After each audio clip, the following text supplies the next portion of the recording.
إن الحمد لله نحمده ونستعينه ونستغفره ونعوذ بالله من شرور أنفسنا ومن سيئات أعمالنا من يهده الله فلا مضل له ومن يضلل فلا هادي له وأشهد أن لا إله إلا الله وحده لا شريك له وأشهد أن محمدًا عبده ورسوله أما بعد فإن خير الحديث كتاب الله وخير الهدي هدي محمد صلى الله عليه وسلم وشر الأمور محدثاتها وكل محدثة بدعة وكل بدعة ضلالة وكل ضلالة في النار. فأعوذ بالله السميع العليم من الشيطان الرجيم من همزه ونفخه ونفثه بسم الله الرحمن الرحيم. يا أيها الذين آمنوا اتقوا الله حق تقاته ولا تموتن إلا وأنتم مسلمون. يا أيها الناس اتقوا ربكم الذي خلقكم من نفس واحدة وخلق منها زوجها وبث منهما رجالا كثيرا ونساء واتقوا الله الذي تساءلون به والأرحام إن الله كان عليكم رقيبا. يا أيها الذين آمنوا اتقوا الله وقولوا قولا سديدا يصلح لكم أعمالكم ويغفر لكم ذنوبكم ومن يطع الله ورسوله فقد فاز فوزا عظيما. اللهم انفعني بما علمتني وعلمني ما ينفعني وزدني علما.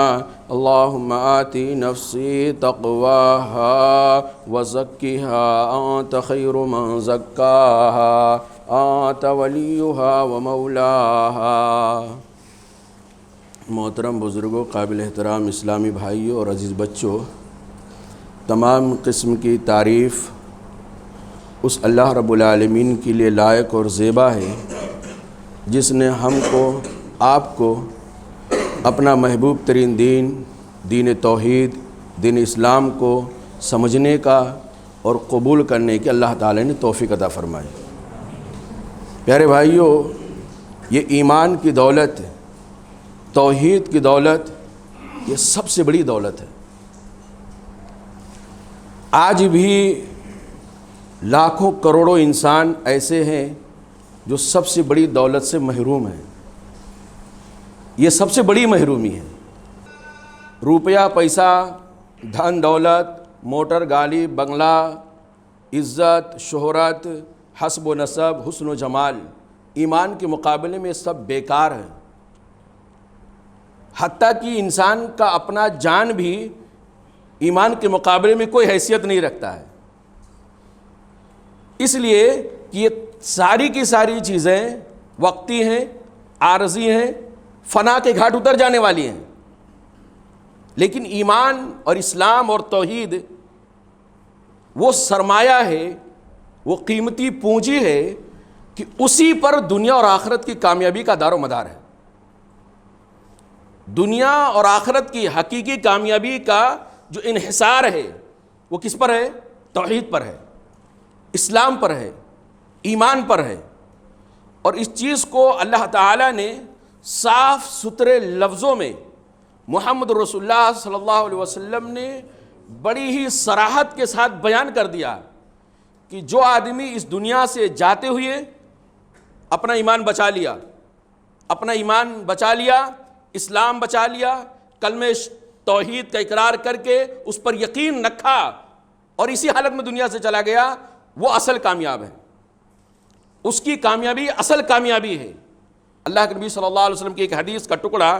ما من عبد قال لا الہ الا اللہ، جو بھی بندہ دل کی اتھاہ گہرائیوں سے ہوش و حواس کے ساتھ کہہ دیتا ہے لا الہ الا اللہ، نہیں ہے کوئی عبادت کے لائق، نہیں ہے کوئی حقیقی معبود سوائے اللہ رب العالمین کے، ثم مات علی ذالک، زبان سے کہا، جب تک زندہ رہا اسی پر جمع رہا، جب تک سانس آتی جاتی رہی جب تک اسی پر مضبوطی کے ساتھ اٹا رہا، موت کا جب فرشتہ آیا ثم مات علی ذالک، تو اسی عقیدے پر مرا، ایمان اسلام اور ایمان کی سلامتی کے ساتھ مرا، الا دخل الجنہ، وہ آدمی کہاں جانے والا ہے؟ جنت میں جانے والا ہے۔ آخرت کی سب سے بڑی نعمت، آخرت کی سب سے بڑی نعمت اور حاصل کامیابی، اللہ کے نبی صلی اللہ علیہ وسلم بیان فرمایا دخل الجنہ، وہ آدمی جنت میں داخل ہوگا۔ صحابی کہتے ہیں اللہ کے نبی صلی اللہ علیہ وسلم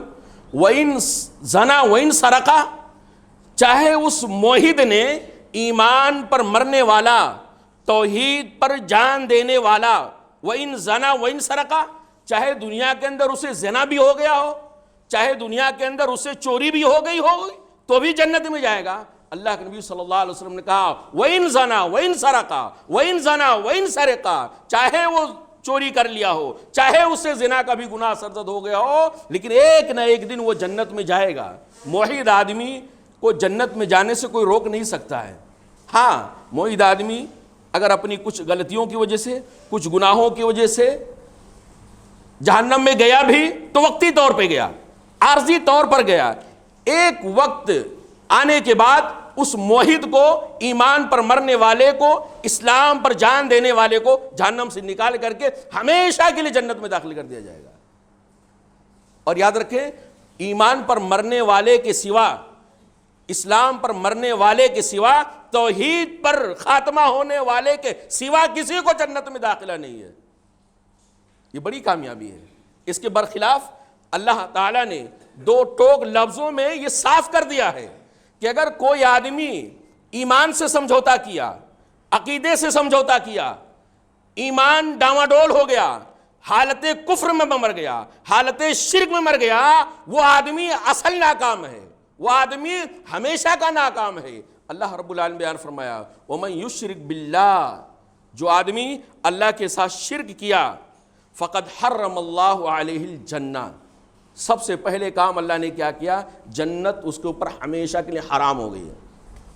جنت میں داخلہ، جنت کا دیدار بہت دور کی بات ہے، جنت کی خوشبو بھی نہیں پائے گا وہ آدمی۔ حرم علیہ الجنہ، اللہ نے اس کے اوپر جنت حرام کر دیا۔ وَمَأْوَاهُ النَّارُ، اس کا ٹھکانہ جہنم ہے، بھڑکتی ہوئی آگ کا ایندھن وہ کافر، حالت کفر میں مرنے والا، حالت شرک پہ مرنے والا، وہ ہمیشہ کا جہنمی ہوگا۔ وَمَأْوَاهُ النَّارُ، اس کا ٹھکانہ جہنم ہوگا، چاہے وہ دنیا کے اعتبار سے کتنا بڑا آدمی ہو، دنیا کے اعتبار سے چاہے کتنا بڑا آدمی ہو، چاہے کتنا پاور والا ہو، چاہے کتنی شہرتیں سمیٹنے والا ہو، چاہے کتنے بڑے کرسی والا، اونچے عہدے والا ہو، اگر حالت ایمان، حالت کفر پہ، حالت شرک پر اگر اس کی موت ہو گئی تو اللہ نے کہا ہے کہ ہم نے اس کے اوپر جنت کو حرام کر دیا، اس کا ٹھکانہ جہنم ہے۔ سوال پیدا ہوتا، دنیا کے اندر اس کے جو پاور تھے، دنیا کے اندر اس کے جو چمچے تھے، دنیا کے اندر جو اس کی بڑی ٹیم تھی، دنیا کے اندر جو اس کا طاقت تھا، اس کا کیا ہوگا؟ وہ کہاں چلے جائیں گے؟ اللہ نے کہا وَمَا لِلظَّالِمِينَ مِنْ أَنصَارٍ، ایسے ظالموں کا کوئی مددگار نہیں ہوگا۔ یہاں جھنڈیاں لے کر لوگ آ جاتے ہیں، یہاں شاباشی دینے کے لیے لوگ آ جاتے ہیں، بھیڑ اکٹھا کرنا دنیا کے اندر بڑا آسان ہے میرے بھائیوں، لیکن یہ بھیڑ آخرت کے اندر کام نہیں آئے گی۔ وَمَا لِلظَّالِمِينَ مِنْ أَنصَارٍ، اور ظالموں کا کوئی یار و مددگار نہیں ہوگا۔ تو میرے بھائیوں، ایمان کی دولت، اسلام کی دولت، عقیدے کی دولت، توحید کی دولت سب سے بڑی پونجی ہے۔ اس سے بڑی دولت دنیا کے اندر کوئی ہے ہی نہیں، اور اس کی حفاظت ایک سمجھدار آدمی، ایک عقل مند آدمی اپنی معمولی سے معمولی ترین چیز کی حفاظت کی بڑا فکر کرتا ہے۔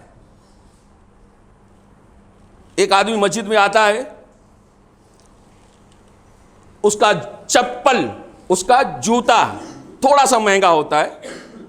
نارمل لوگ 200-300 روپے والا پہن کے آتے ہیں، اگر اس کا جوتا، اس کا چپل 500-600 روپے کا ہے، بڑی مسجد میں جاتا ہے تو تھیلی جیب میں لے کے جاتا ہے، مسجد میں داخل ہوتا ہے، ایک ہاتھ میں چپل اور دوسرے ہاتھ میں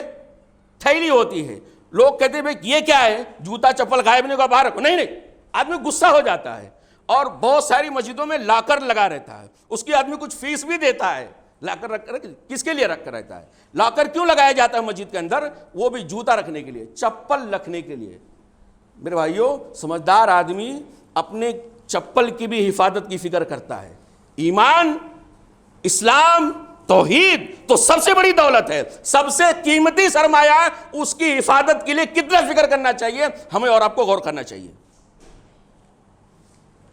یہ اللہ رب العالمین نے اسی چیز کا ہم سے اور آپ سے مطالبہ کیا ہے کہ ایک مسلمان کو ہر حالت میں، حالات چاہے جیسے ہوں، ڈر کا ماحول ہو، امن کا ماحول ہو، خوف و ہراس کا ماحول ہو، امن و شانتی کا ماحول ہو، جیسا بھی ماحول ہو،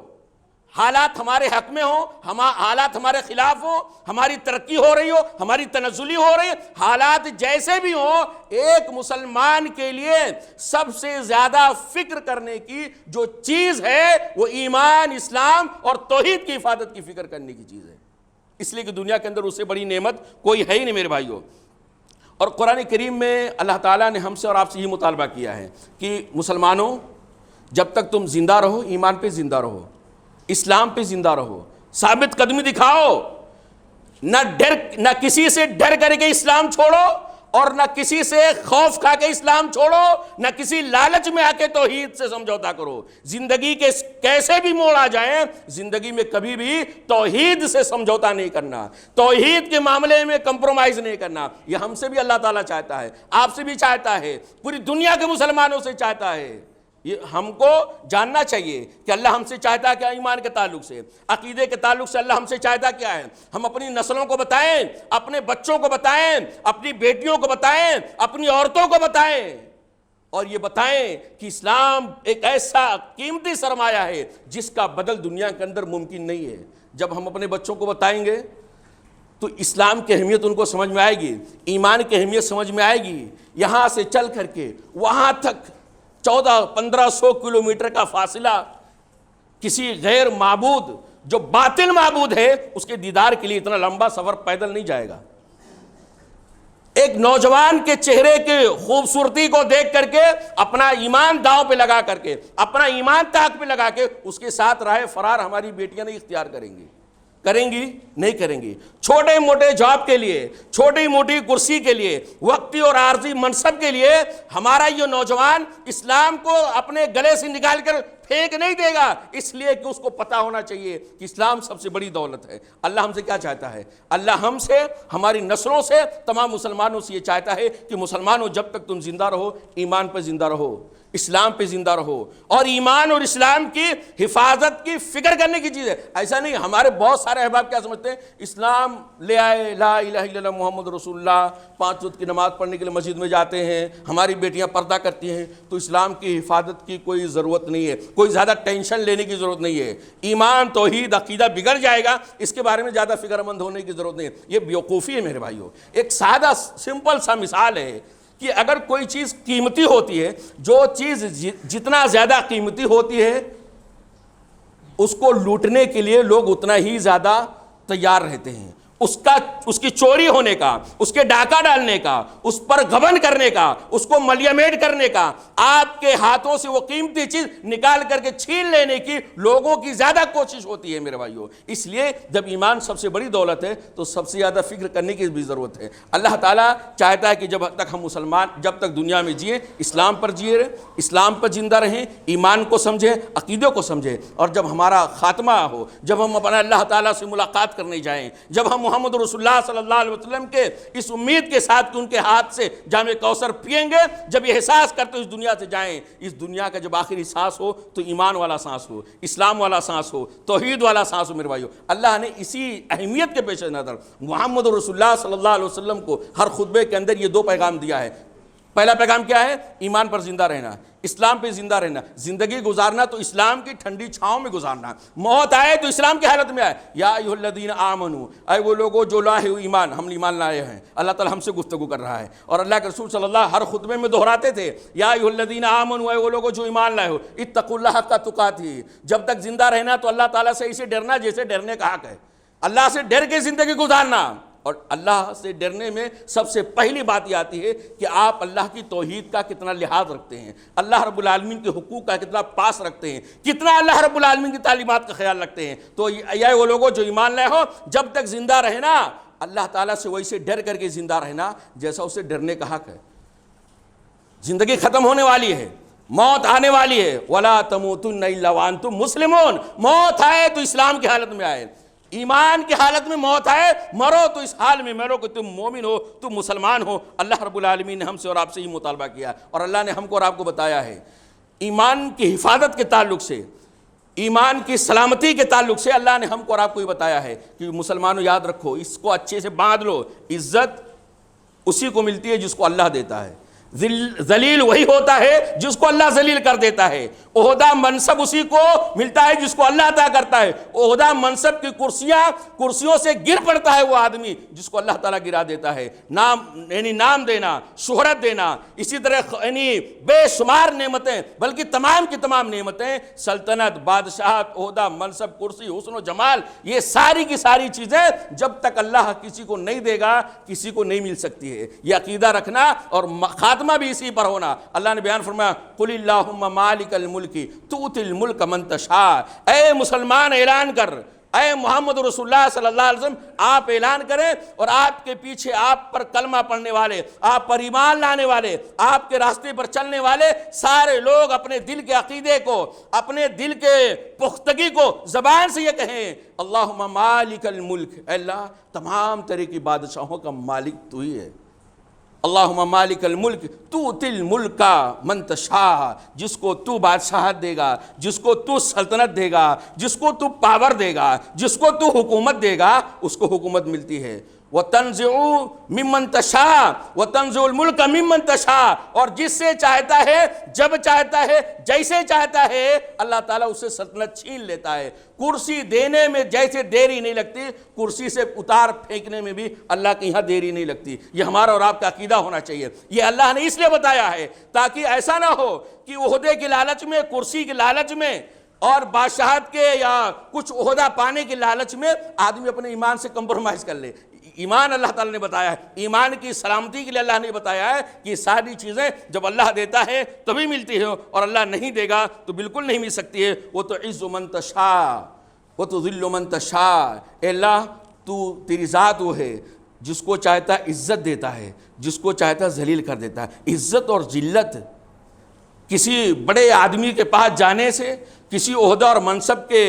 منتری اور انتری کے پاس جانے سے عزت نہیں ملتی ہے۔ عزت اگر ملتی ہے تو اللہ تعالیٰ کے یہاں سے ملتی ہے، اور آدمی ذلیل ہو جاتا ہے اس وقت جب وہ اللہ رب العالمین کے دربار کو چھوڑ دیتا ہے۔ میرے بھائیو، بیدک الخیر، تمام بھلائیاں تیرے ہاتھ میں ہیں۔ یہ ایمان مسلمان کا عقیدہ ہونا چاہیے۔ یہ بھلائیوں کے چکر میں، تھوڑا فائدے کے چکر میں، تھوڑا منافع کے چکر میں رشتہ صحیح نہیں مل رہا، یہ رشتہ ہم نے سلیکٹ کیا ہے، جواب صحیح نہیں مل رہا، یہ جواب بہت اچھا ہے، تھوڑا سا دین کے معاملے میں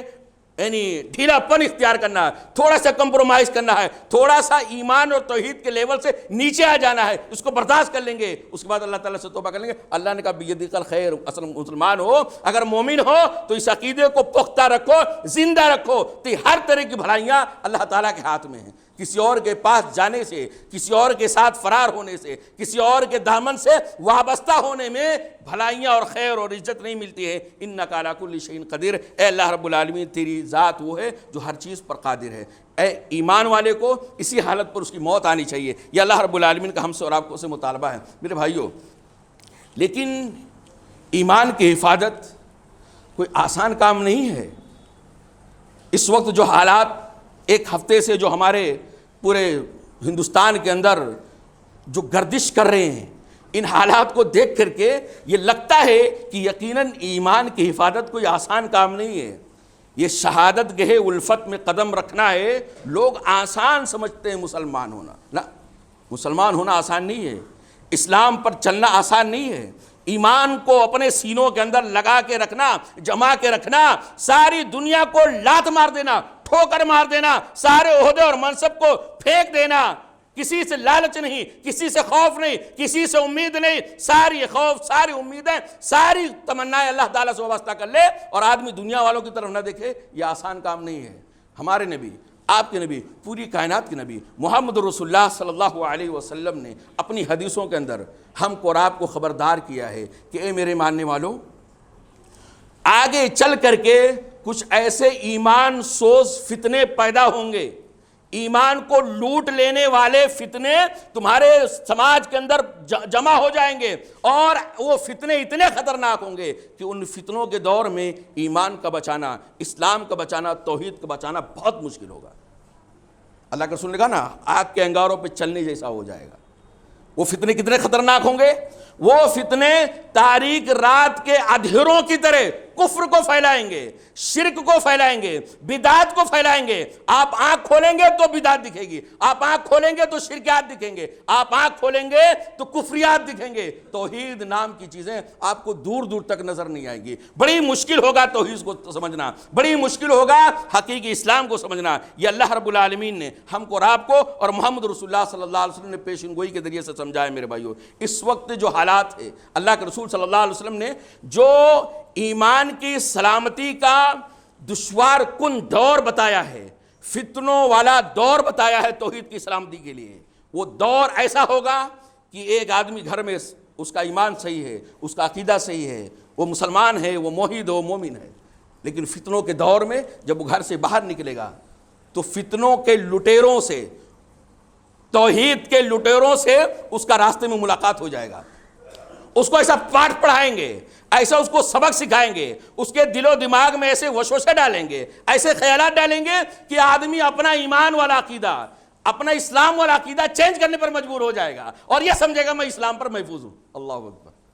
یعنی دیکھیں بلائیں کتنی خطرناک ہیں، فتنے کتنے خطرناک ہیں کہ ایک آدمی گھر میں صحیح سلامت ہے لیکن باہر نکلا تو اس کے آزو بازو میں، اس کے دوست احباب میں، اس کے آس پاس میں رہنے والے، راستے میں چلنے والے اس کو ایسے ملیں گے کہ ایسا ایسا پاٹھ پڑھائیں گے، ایسا ایسا سبق پڑھائیں گے، ایسے ایسے شکوک شبہات اسلام کے تعلق سے، ایمان کے تعلق سے، معبود حقیقی کے تعلق سے ایسے ایسی چیزیں ڈال دیں گا کہ آدمی کنفیوز ہو جائے گا۔ پھر اس کے بعد ایک وقت آئے گا کہ سوچے گا ٹھیک ہے یار، رواداری کا مطلب یہ ہے کچھ ہم سے مان لو، کچھ ہم سے منوا لو، کچھ ہماری مان لو، ہم کچھ آپ کی مان لیں، اور اسی کا نام اسلام ہے، اور اسلام رواداری کا نام ہے، اور اس کے بعد سب چلے گا۔ لوگ رمضان میں روزہ بھی رکھیں گے، ہم ان کے معبودان باطلہ کے سامنے جا کے ہاتھ بھی جوڑ دیں گے، اسلام پہ کوئی آنچ نہیں آئے گا، کوئی آنچ نہیں آئے گا۔ ہمارے احباب اور ہماری عورتیں اتنا لمبا سفر کر کے جائیں اور وہاں جہاں پہ کفر ڈنکے کی چوٹ پر ناچ رہا ہو، جہاں پہ شرک کا غلغلہ ہو، جہاں پہ اسلام نام کی، توحید نام کی، شریعت اسلامیہ نام کی ایک بھی چیز نہ ہو، وہاں پہ آدمی چلا جاتا ہے اور اسلامی وثاقتہ میں چلا جاتا ہے اور کہتا ہے اس سے اسلام میں کچھ نہیں، اسلام تو اس کی اجازت دیتا ہے۔ اللہ استغفر اللہ، اسلام ایسی جگہوں پہ جانے کی اجازت دیتا ہے۔ یہ سب پچھلے حالات جو ہمارے سامنے ہیں، جو جاننے والے اشاروں اور کرائے میں اس ہماری بات تک پہنچ سکتے ہیں۔ میرے بھائیوں، اللہ کے نبی صلی اللہ علیہ وسلم یہ بھی کہا کہ ایک وہ جو فتنوں والا دور آئے گا، وہ فتنے والے دور میں کچھ لوگ تو ایسے ہوں گے کہ اپنی بیماریوں کی وجہ سے، رزق کی پریشانیوں کی وجہ سے، دیگر بہت ساری الجھنوں کی وجہ سے اللہ کے دربار کو چھوڑ دیں گے، اللہ کے در کو چھوڑ کر غیروں کے در پہ چلے جائیں گے، غیروں کے در پہ جا کر ان سے ایسی امیدیں وابستہ کر لیں گے، اللہ کی شان میں غیروں کے دربار میں جا کر کے ایسی گستاخیاں کریں گے کہ ان کے سینے سے ایمان رخصت ہو جائے گا، ان کے دلوں سے ایمان ختم ہو جائے گا، اور ان کو یہ نہیں پتا چلے گا میرے اندر ایمان ہے کہ نہیں ہے کہ نہیں۔ آج یہ فتنوں کا دور ہے، لوگ کہاں کہاں چلے جاتے ہیں، پوری ٹرینیں بک ہو جاتی ہیں، فری ہو جاتی ہیں، اور باقاعدہ اسلام کے نام پہ، محبت رسول صلی اللہ علیہ وسلم کے نام پر بننے والی کمیٹیاں ان سفر کو آسان بنا دیتی ہیں۔ اللہ اکبر، یہ کیا ہے؟ اللہ کے نبی صلی اللہ علیہ وسلم نے یہ اسی لیے کہا ہے ہم کو اور آپ کو کہ ایک وقت ایسا بھی آئے گا کہ جب آپ سے کفریہ کلمات بکنے کے لیے، شرکیہ کلمات بلوانے کے لیے، آپ کو اسلام سے ہٹانے کے لیے، آپ سے اسلام کو مرتد کرنے کے لیے آپ کو جبر بھی کیا جائے گا، مجبور بھی کیا جائے گا، آپ کو دھمکیاں دی جائیں گی، شرکہ نعرے لگاؤ، کفریہ نعرے لگاؤ، اور افسوس یہ ہوگا، حالات اس حد تک پہنچ گئے میرے بھائیوں کہ بڑے شرم کی بات ہے، بڑے ہی شرم کی بات ہے کہ وہ اس ادارے، ملک کے وہ ادارے جو قانون کی پاسبانی کی ذمہ داری ان کے ہاتھوں پہ تھی، اسلامی دستور بلکہ اسلام کے وہ تعلیمات جو ہمارے ہندوستان کے اندر بھی اجازت ہے، ایسے ادارے جو دستور ہند کی اسلامی ہندوستان کے قانون کی پاسداری کی ذمہ داری لیتے ہیں، ان کے ہی ہاں کفریہ اور شرکیہ نعرے ہمارے نوجوان مسلمان بچوں سے لگوائے جاتے ہیں، لگائے جا رہے ہیں کہ نہیں لگوائے جا رہے ہیں۔ بڑی شرم کی بات ہے، ایک وقت تھا جب پبلک ایسا کرتی تھی، ابھی تو وہ سنستھائیں بھی کر رہی ہیں، وہ ادارے بھی کر رہے ہیں جن کے ہاتھ میں ہندوستان کے قانون کی رکھوالی کی ذمہ داری اللہ تعالیٰ نے لوگوں نے ان کے سروں میں ڈالا ہے، اور گویا اللہ تعالیٰ نے ان کو بیٹھا دیا ہے کہ تم دستور ہند کی حفاظت کرو۔ اللہ تعالیٰ جس کو چاہتا ہے جس کو دے پہ پہنچا دیتا ہے، چاہے آزمائش کے طور پر مسلمانوں کی، چاہے ان کی آزمائش کے لیے میرے بھائیوں۔ تو اب یہ جو حالات ہمارے سامنے ہیں، ان حالات کے تناظر میں تو یقیناً ایک سمجھدار آدمی، دور اندیش آدمی بلا کسی ہچکچاہٹ کے کہہ سکتا ہے کہ جن فتنوں کے دور کی طرف اللہ کے نبی صلی اللہ علیہ وسلم نے اشارہ کیا تھا، یہ موجودہ دور انہی پرفتن دور میں کا ایک بہت بڑا حصہ ہے، بہت بڑا حصہ ہے۔ کفر دندانا پھرے گا، کفر کے سامنے کوئی روک ٹوک نہیں ہوگی، لیکن توحید کا نام لینا، اللہ کا نام لینا، رسول کا نام لینا، اللہ رب العالمین کی خالص عبادت کا نام لینا، یہ دوبھر ہو جائے گا، مشکل ہو جائے گا میرے بھائیوں۔ میں آپ کو بزدل بنانے نہیں چاہتا، میں آپ کو ہوپلیس کرنا نہیں چاہتا ہوں، میں صرف آپ کو یہ بتانا چاہتا ہوں کہ ایسے پرفتن دور میں ہمیں آپ کو کیسے اسلام کی حفاظت کرنی ہے۔ اللہ رب العالمین نے قرآن کریم کے اندر ایک آیت کے اندر ارشاد فرمایا ہے کہ وہ فتنے والا جب دور ہوگا، بلکہ فتنہ تو ہر دور میں ہوتا ہے لیکن اس کے طریقے الگ الگ ہوتے ہیں، یعنی جو غیر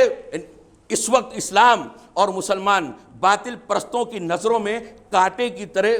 کھٹک رہے ہیں۔ اسلامی جو شاعر ہیں، یہ داڑھی ہے، یہ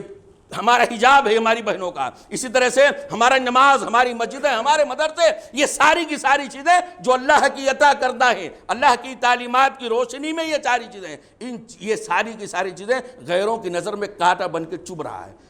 اور اس کو مٹانے کے لیے، اس کو مغلوب کرنے کے لیے، اس کو شکست کرنے کے لیے، دوسروں کو اسلام کی تعلیمات سے متنفر کرنے کے لیے ایک منصوبہ بند طریقے سے اس کے لیے کوششیں ہو رہی ہیں۔ ہمارے لیے نیا نہیں ہے، بالکل نیا نہیں ہے، ہمارے لیے اس طرح کی منصوبہ سازیاں اسلام کے خلاف، اسلامی تعلیمات کے خلاف، مسلمانوں کے خلاف ذرہ برابر نیا نہیں ہے۔ ہم یہ جانتے ہیں کہ جس دن محمد رسول اللہ صلی اللہ علیہ وسلم نے نبوت کا اعلان کیا، اسی دن سے یہ ساری چیزیں شروع ہو گئی تھی۔ میں آپ کو بتانا کیا چاہتا ہوں، اللہ تعالیٰ نے قرآن کریم کے ایک آیت کے اندر غیروں کے مقاصد کو بیان کیا ہے۔ ہمارے نوجوان بھی ذرا غور سے سنیں، اللہ کرے یہ ہماری آواز ہماری بیٹیوں تک پہنچے، قوم کی امت کی بیٹیوں تک یہ آواز پہنچے۔ غیروں کا مقصد کیا ہے؟ اللہ رب العالمین نے ارشاد فرمایا وَلَا يَزَالُونَ يُقَاتِلُونَكُمْ، یہ باطل پرست، یہ اغیار، اسلام کے دشمن، مسلمانوں کے دشمن، یہ ہمیشہ تم سے برسر پیکار رہیں گے، برسرے پیکار رہیں گے، کبھی کھل کر کے، کبھی چھپ کر کے، کبھی سامنے کبھی پیچھے سے۔ وَلَا يَزَالُونَ يُقَاتِلُونَكُمْ حَتَّى يَرُدُّوكُمْ عَنْ دِينِكُمْ إِنِ اسْتَطَاعُوا، وہ اس وقت تک آپ سے برسرے پیکار رہیں گے جب تک تم کو تمہارے دین سے پھیر نہیں دیں گے۔ حَتَّى يَرُدُّوكُمْ عَنْ دِينِكُمْ، یہاں تک کہ وہ تم کو تمہارے دین سے پھیر نہ دے دیں۔ إِنِ اسْتَطَاعُوا، جتنا ان کے پاس طاقت ہے، اپنی طاقت کی انتہا لگا دیں گے، انفرادی طور پہ، اجتماعی طور پہ، ملکی سطح پہ کوئی بھی پاور وہ جانے نہیں دیں گے اسلام کو، یعنی مسلمانوں کو اسلام سے دور کرنے کے لیے، اسلام مسلمانوں کے دلوں میں حقیر بنانے کے لیے کوئی بھی موقع نہیں چھوڑیں گے۔ ہر طرح سے پیتڑے بدل کے آئیں گے۔ جب سے یہ آیت نازل ہوئی تب سے لے کر آج تک ایسے لوگ دشمن اسلام، باطل پرست اسلام کے تعلق سے ایسے رویہ اختیار کرتے ہیں۔ وہ تم کو مقصد کیا ہے؟ وہ مقصد یہ ہے کہ تم کو اسلام سے پھیر دے، نہیں پھرتے، مرتد نہیں بنتے، کھلم کھلا اعلان نہیں کرتے۔ چند لوگ ہیں جو چند مفاد کے لیے، کچھ فائدے کے لیے، کچھ عہدہ اور منصب پانے کے لیے یا کبھی ڈر کر کے یہاں سے وہاں بھاگ جاتے ہیں، ایمان کا سمجھوتا کر لیتے ہیں۔ ان کا انجام ہم اور آپ اپنی آنکھوں سے دیکھیں ہیں، کتے کی موت مرتے ہیں ایسے لوگ جو اسلام چھوڑ کر کے اسلام سے مرتد ہو کر کے اسلام کو الوداع کہہ کے چلے جاتے ہیں، وہ دنیا والوں نے دیکھا ہے وہ عبرت کی موت مرے ہیں، کتے کی موت مرے۔ میرے بھائیو، آپ جہاں پہ رہتے ہیں وہاں مثالیں دینے کی ضرورت نہیں، آپ کو اچھے سے پتا ہے کہ ایک آدمی تھوڑے سے لالچ کی وجہ سے، تھوڑے سے چاہت کی وجہ سے، تھوڑا فائدہ حاصل کرنے کے لیے یہاں سے وہاں چلا جاتا ہے، چند دنوں تک واہ واہی گلے ملا جاتا ہے، پھول پہنایا جاتا ہے، اس کے بعد کوئی اس کا پرسان حال نہیں ہوتا، نہ یہاں کا نہ وہاں کا، یہاں سے گرا وہاں سے بھی گرا، یہاں سے اگر کوئی آدمی گر جاتا ہے تو اتنا نقصان نہیں ہے اگر وہاں سے یعنی اللہ تعالیٰ کی نظروں سے گر گیا۔ اللہ تعالیٰ نے بیان فرمایا کہ یہ لوگ تم سے برسر پیکار رہیں گے یہاں تک کہ وہ تم کو تمہارے دین سے مرتد نہ کر دیں، حتیٰ یردوکم، مرتد اسی سے ہے، اگر وہ طاقت جتنے ان کے پاس طاقت ہے۔ اور اللہ کے نبی صلی اللہ علیہ وسلم کے زمانے میں پوری کوششیں کی گئی میرے بھائیوں، آپ رحیق المختوم وغیرہ پڑھیں، سلف صالحین کے واقعات پڑھیں تو پوری کوششیں کی گئی۔ اللہ نے کہا مسلمانوں سنو، مسلمان بچیاں سنو، اللہ نے کیا کہا، وَمَن يَرْتَدِدْ مِنْكُمْ عَنْ دِينِهِ، جو آدمی تم میں سے، جو عورت تم میں سے اپنے دین کو چھوڑ کر کے مرتد ہو جائے، چاہے ڈر کی وجہ سے، چاہے خوف کی وجہ سے، چاہے مجبوری میں، چاہے جان بچانے کے لیے، جیسا بھی کر کے اپنے ایمان کو اگر داؤں پہ لگا دیا، توحید میں خلل ڈال دیا، شرک کا ارتکاب کر لیا، اللہ نے بیان فرمایا فَيَمُتْ، اور اسی حالت میں مر گیا، وَهُوَ كَافِرٌ، حالت کفر میں مر گیا، فَأُولَٰئِكَ حَبِطَتْ أَعْمَالُهُمْ فِي الدُّنْيَا وَالْآخِرَةِ، تو اس کی تمام کی تمام نیکیاں اخارت چلی جائیں گی، تمام کی تمام بھلائیاں اخارت چلی جائیں گی، اس کا کوئی بھی عمل اس کے لیے فائدہ مند نہیں ہوگا۔ وَأُولَٰئِكَ أَصْحَابُ النَّارِ، یہ ہے وہ لوگ جو جہنم میں جانے والے ہیں، ہم فیہا خالدون، کبھی نہیں نکالے جائیں گے۔ اس لیے ہمارے وہ بچیاں یا ہمارے یعنی ہماری امت کی وہ بیٹیاں جو لو میرج کی خاطر، اپنی پسند کی شادی کی خاطر اسلام کو چھوڑ دیتی ہیں، ماں باپ کے اطاعت کو چھوڑ دیتی، توحید کو گلے سے نکال کر کے پھینک دیتی، وہ ذرا سوچیں کہ ان کا انجام کیا ہوگا۔ جس لڑکے کے ساتھ آپ بھاگ کے جا رہی ہیں وہ آپ کے ساتھ اگر بہت اچھا ہوا، بہت سکسیسفل لائف ہوئی، بہت اچھا زندگی گزری، تو کتنے سال، 30 سال، 40 سال، 50 سال، 20 سال میں بھاگے، 30 سال 40 سال اور رہو گے، 70 80 سال کے بعد کہاں جاؤ گے؟ پھر مرنا ہے نا، پلٹ کر کے اللہ کے پاس جانا ہے، تو اللہ کے پاس جاؤ گے تو تمہارا انجام کیا ہوگا میرے بھائیوں۔ تو میں عرض یہ کرنا چاہتا 3 پوائنٹ میں نے آپ کو بتانے کی کوشش کیا۔ پہلا یہ کہ سب سے بڑی جو دولت ہے وہ ایمان کی دولت، توحید کی دولت ہے۔ دوسرا یہ اس کی حفاظت کرنا ہم سب کی ذمہ داری ہے اور فکر مند رہنا چاہیے۔ تیسرا یہ کہ اس ایمان کی حفاظت کرنا کوئی آسان کام نہیں، بہت مشکل کام ہے، لیکن بہت آسان ہے اگر ہم اس نسخے کو اپناتے ہیں، ان طریقوں کو اپناتے ہیں جن طریقوں سے بلال رضی اللہ تعالیٰ عنہ، حضرت عثمان بن عفان رضی اللہ تعالیٰ عنہ، مصعب بن عمیر رضی اللہ تعالیٰ عنہ، ابو ذر غفاری رضی اللہ تعالیٰ عنہ، یہ صحابہ کرام ابتدائی اسلام میں جیسے انہوں نے اپنی ایمان کی سلامتی کی فکر کیا، ایمان کو بچایا، اگر وہ واقعات ہم پڑھیں گے تو ہمارے لیے اس وقت بھی ایمان کی حفاظت کرنا آسان ہو جائے گا۔ اسلام کو یعنی ایمان اور توحید کی حفاظت کے لیے آسان کیسے ہوگا؟ سب سے پہلے بات تو یہ میرے بھائیوں کہ ہم یہ لازم سمجھیں اور یہ ضروری بنا لیں اپنے گھروں کے اندر، اپنے بچوں کو بھی بتائیں کہ ہم میں سے ہر آدمی یہ ضروری سمجھے کہ پڑھے گا اسلام کی ابتدائی تاریخ کو،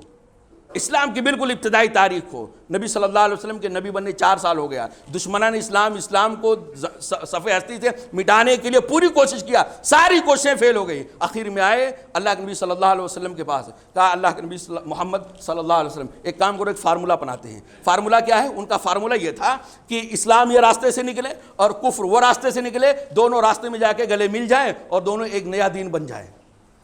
چوچو کا مربع ہمارے زمانے میں چل رہا ہے نا، چوچو کا مربع، تھوڑا لے لو تھوڑا دے دو۔ یہ کفار مکہ اللہ کے نبی صلی اللہ علیہ وسلم کے پاس آئے، کہا محمد صلی اللہ علیہ وسلم ایک کام کرو، بہت طریقے کی روایتیں ہیں، روایتوں بہت طرح سے اللہ کے رسول صلی اللہ علیہ وسلم ثابت ہیں۔ ایک کام کرو محمد صلی اللہ علیہ وسلم، ایک ہفتہ آپ ہمارے معبود کی عبادت کریں اور دوسرے ہفتہ ہم آپ کی معبود کی عبادت کریں، آپ ہمارے معبود کی باتیں مان لیں، آپ ہمارے معبود کی بات کر لے جائیں اور ہم آپ کی معبود کی عبادت کر لیں، ہمارے سارے اختلافات ختم ہو جائیں گے، مکہ کے اندر امن آ جائے گا، سکون آ جائے گا، محبت پیار کی کلیاں کھلنے لگیں گے، کتنا اچھا لگے گا،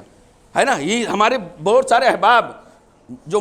یعنی متساہل قسم کے ہوتے ہیں، جن کو دین اور عقیدے کی اہمیت پتہ نہیں ہوتا، ایسی ہی باتیں کرتے ہیں۔ اللہ کے نبی صلی اللہ علیہ وسلم کہتے ہیں قل یا ایھا الکافرون، اللہ تعالیٰ نے کہا آپ جواب نہ دو، میں تم کو جواب دلاتا ہوں، قل یا ایھا الکافرون لا اعبد ما تعبدون، اے اللہ کے نبی صلی اللہ علیہ وسلم کو کہہ دیجئے کہ اے لوگوں سن لو، اور انہوں نے کیا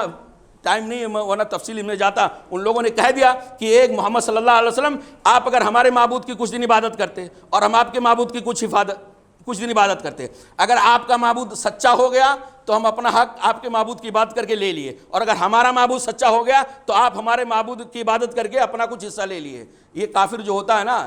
یہ اپنے دین کے معاملے میں ڈاما ڈول ہوتا ہے, اس کو یقین نہیں ہوتا کہ میرا معبود سچا ہے کہ جھوٹا ہے,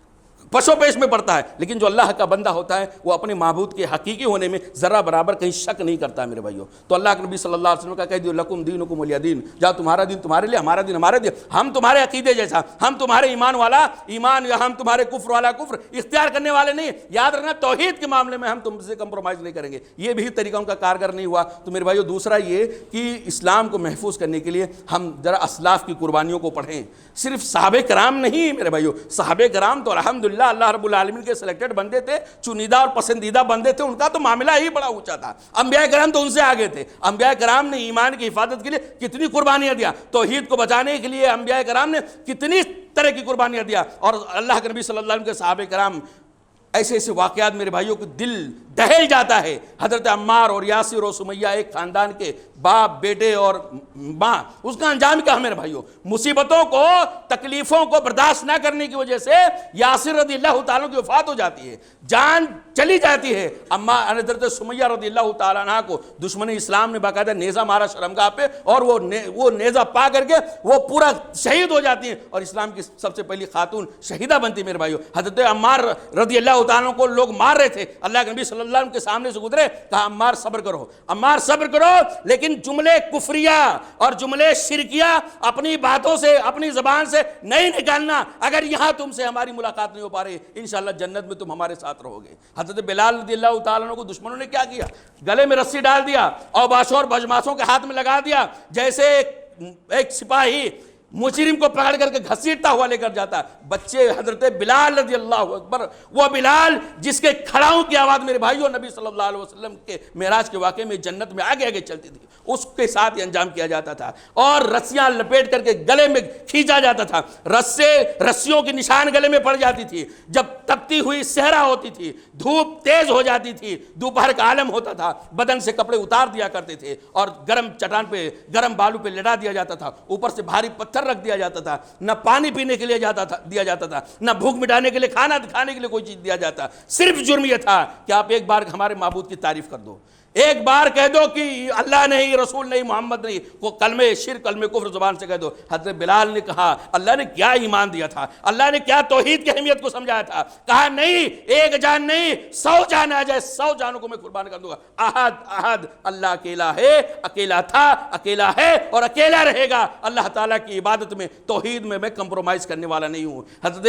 عثمان بن عفان جو جنتی ہے میرے بھائیوں, عشر مبشرہ میں وہ ایمان لائے تو ان کے چچا نے کیا کیا؟ کھجور کی چٹائی میں ان کو لپیٹا اور نیچے سے آگ سلگا کے دھواں دینے لگا, دم گھٹنے لگا میرے بھائیوں. حالت دیکھیں, ایمان کا بچانا آسان کیسے ہوگا جب یہ واقعات ہمارے سامنے رہیں گے. ہے سینکڑوں واقعات میرے بھائیوں جس کو بیان کرنے کی ضرورت ہے, پڑھنے کی, سمجھنے کی ضرورت ہے. میں آپ تمام بھائیوں سے درد مندانہ اپیل کروں گا کہ حالات کتنے بھی پرفتن ہو جائیں, لیکن اللہ کے واسطے ایمان کو بچا کے رکھنا, توحید کو بچا کے رکھنا, یہ سب سے قیمتی سرمایہ ہے. جان جانے دو, دکانیں ٹوٹنے دو, کاروبار میں نقصان ہونے دو, کوئی کتنا بھی آپ کو دھمکائے, لیکن ایمان بچا لینا. ایمان بچا لو گے انشاءاللہ جو آپ کو ستائے گا, جو آپ کے ساتھ ظلم کرے گا, اس کا بدلہ انشاءاللہ آپ کو قیامت کے اللہ تعالیٰ دلائے گا. آسان ہے, کوئی آپ کے ظلم و زیادتی کرتا ہے, آپ کو ایمان کی خاطر ستا رہا ہے, آپ صبر کر لے جاؤ, انشاءاللہ اس کی تھوڑی بہت جو نیکیاں ہوں گی وہ آپ کے اکاؤنٹ میں اللہ تعالیٰ قیامت کے دن ڈال دے گا. اور اگر اس کے پاس نیکیاں نہیں نکلی, آپ سے جو چھوٹے موٹے گناہ ہو جا رہے ہیں, یہ جو بھی گناہ ہو جا رہے ہیں, وہ گناہ کا بوجھ اس کافر کے سر پہ ڈال کر کے اس کو جہنم میں ڈال دے گا, اور آپ کو اول والا میں اللہ تعالیٰ جنت میں داخل کر دے گا. اس لیے ایمان کی اہمیت کو سمجھے, اسلام کی اہمیت کو سمجھے اور توحید کی اہمیت کو سمجھے. نہ ڈر کے ایمان چھوڑے,